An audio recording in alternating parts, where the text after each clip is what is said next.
Hello guys मु चिकु राउत मु आपनको शिखेबी YouTube रु फेसबुक रु पैसा केमती इनकम करा जाए। प्रथम जिनस हला आपनको लाज आउ चारि जण लोक कोन कहउचंती ताकू पछरे छाडिबा को पड़िबो। सेकंड जिनस हला आपनकर वीडियो क्वालिटी टिके भलो होबार अछि, माने मोबाइल टिके भलो हेले आपनकर वीडियो क्वालिटी टा भलो आसीबो। कम से कम 60 एफपीएस रे आपनकर वीडियो शूट होबार अछि। थर्ड आउ मोस्ट इंपोर्टेंट जिनस हला आपनको गोटे भलो कंटेंट बाछिबार अछि जहा ऊपर आपण माने वीडियो बनै परिबे।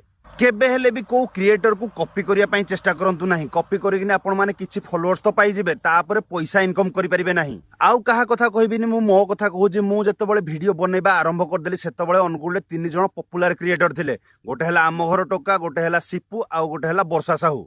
मु केबे हेले काडू कॉपी करिनी, बास सेमानंकु आइडियल भाबिकिन वीडियो क्रिएट करथिली। वर्तमान आपण माने निजे देखंतु मोर जेतिकी करिवार थिला जेतिकी पाइबार थिला मु ऑलरेडी पाई सारलेनी। नेक्स्ट वीडियो रे मु आपण मानंकु कहिबी वीडियो शूट केमिति करा जाय, ता संगे एडिटिंग केमिति करा जाय। आपण मानंकु जदी एई भली वीडियो देखिया पई भलो लागुची ताहले लाइक निश्चय कर देबे। आ समस्तन संगे शेयर करिकिन कहिबे केमिति यूट्यूब रा फेसबुक रु पैसा इनकम करा जाय। जय जगन्नाथ।